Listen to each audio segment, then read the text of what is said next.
Hello all. आज हम बात करेंगे यूपीएसआई एग्ज़ाम की, जिसमें एक पर्टिकुलर सब्जेक्ट्स के बारे में हम बात करेंगे। वो है पॉलिटी का सब्जेक्ट, जो एक सेक्शन 2 में बहुत ही इम्पोर्टेंट रोल प्ले करता है, जिसमें अराउंड 10 से 12 क्वेश्चंस आते हैं। तो बिना टाइम वेस्ट किए हम बात करते हैं, क्योंकि एग्ज़ाम्स के लिए टाइम बहुत कम बचा है और हार्डली एक महीने बचे हैं। और जो बच्चे तैयारी कर रहे हैं उनके लिए तो अच्छी बात है, लेकिन जो अभी रिसेंट तैयारी किए हैं 1-2 महीने, लेकिन उनके पास इतना टाइम नहीं है, समझ में नहीं आ रहा है कि पॉलिटी में पढ़े क्या ना पढ़े, तो उसके लिए इस वीडियो में थोड़ी हेल्प होगी।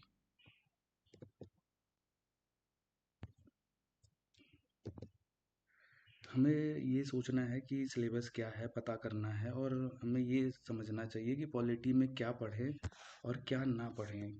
बहुत ज़्यादा डिफ़िकल्ट होता है, क्योंकि हमारे पास इतना टाइम नहीं है कि हम बैठ के एनालिसिस करें और स्मार्ट डिसीजन लें। तो मैं एक ओवरव्यू देता हूँ इस सब्जेक्ट्स के बारे में, कि Indian polity is the most important subject in section 2। Section 2 एक 40 क्वेश्चन नंबर का क्वेश्चंस आते हैं, और उसमें से एक पॉलिटी भी सब्जेक्ट होता है उसमें से, जिसमें एवरेज 14 से 15 क्वेश्चंस पूछे जाते हैं हर शिफ्ट में। और मूल विधि और कॉन्स्टिट्यूशन मिला के 50% उस सेक्शंस को कवर करते हैं 40 क्वेश्चंस में से। अगर हम किसी चीज़ पे मतलब हम प्रयास करें, तो 50% हम जीके जीएस में सिर्फ पॉलिटी और मूल विधि पढ़ के स्कोर कर सकते हैं।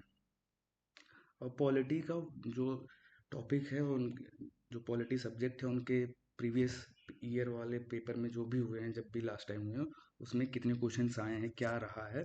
तो 2017 में पर शिफ्ट के हिसाब से 8 से 10 क्वेश्चन पूछे गए हैं, और 2021 में 13 से 18 क्वेश्चन पूछे गए हैं, जो कि एक बहुत अच्छा नंबर होता है। 40 में से आप 18 क्वेश्चन और 10 क्वेश्चन आ रहे हैं, तो अराउंड अराउंड 40% 50% हम स्कोर कर सकते हैं सिर्फ पॉलिटी पढ़ के।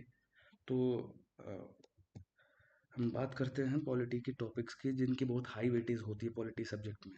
क्या क्या टॉपिक होते हैं पॉलिटी में जो अच्छे क्वेश्चंस आते हैं? तो फंडामेंटल राइट एक टॉपिक है, जिससे 4 से 5 क्वेश्चंस पूछे जाते हैं। दूसरा होता है पार्लियामेंट। पार्लियामेंट में क्या वर्किंग होती है, कौन से मेंबर होते हैं, कैसे फंक्शनिंग होती है, क्या क्या रोल होता है, उससे 3 से 4 क्वेश्चंस पूछे जाते हैं।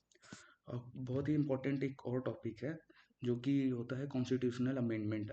कॉन्स्टिट्यूशन में क्या क्या चेंज किया गया है, उस पे 2 से 3 क्वेश्चन जनरली आते हैं हर शिफ्ट में। फिर 1 से 2 क्वेश्चन जुडिशरी से आते हैं, और 1 से 2 क्वेश्चन लोकल गवर्नमेंट से आते हैं। अब हम बात करेंगे कि फंडामेंटल राइट्स की जो हमने एनालिसिस की है, उसमें हमें ये मैंने प्रीवियस पेपर्स की एनालिसिस की है, टाइम मैंने स्पेंड किया, और मैंने ये पता किया है, मुझे ये समझ में आया है कि ये जो जितने आर्टिकल किए हुए हैं ना, ये बहुत इंपॉर्टेंट आर्टिकल है। इनसे बहुत ज़्यादा क्वेश्चन हर शिफ्ट में पूछा जाता है, बहुत फ्रिक्वेंटली पूछा जाता है। और इम्पॉर्टेंट आर्टिकल एक और ये भी 32 और 226 भी है, जो बहुत ज़्यादा पूछा जाता है। इसको आप प्रिपेयर कर लेंगे, ये फंडामेंटल राइट्स में आते हैं। अब फिर उसके बाद तीसरा टॉपिक होता है वो यूनियन एंड स्टेट गवर्नमेंट, कैसे हमारी सेंट्रल गवर्नमेंट काम करती है, क्या पीएम का रोल होता है, सीएम का रोल होता है, कैसे कैसे काम किया जाता है, क्या प्रेसिडेंट का रोल होता है। ये हमारे गवर्नमेंट बॉडीज होते हैं, उनकी फंक्शनिंग के बारे में पॉलिटी से टॉपिक में 2 से 3 क्वेश्चन आते हैं, तो हमें ये पढ़ना पड़ेगा। फिर काउंसिल ऑफ मिनिस्टर, कौन सी मिनिस्ट्री किसको दी गई है, लाइक एजुकेशन मिनिस्टर कौन है, फाइनेंस मिनिस्टर कौन है, क्या उनका रोल है, इसके बारे में आर्टिकल 75 में बारे में बताया गया है, वहाँ से हम देख सकते हैं।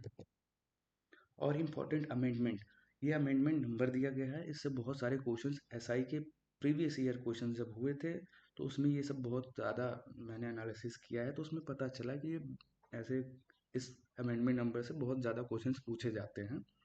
एक मिनी अमेंडमेंट है 42 अमेंडमेंट नंबर 42 अमेंडमेंट नंबर है, जिसे मीनू कॉन्स्टिट्यूशंस कहते हैं। उससे क्वेश्चंस आते हैं। 44 इमरजेंसी रिफॉर्मेशन है।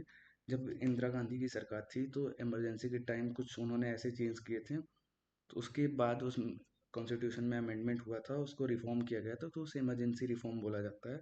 फिर लोकल गवर्नमेंट बॉडी के लिए पंचायती राज इसमें ऐड किया गया था, तो 73 एंड 74 जो अमेंडमेंट है, उसमें लोकल गवर्नमेंट बॉडी के बारे में बात करती है।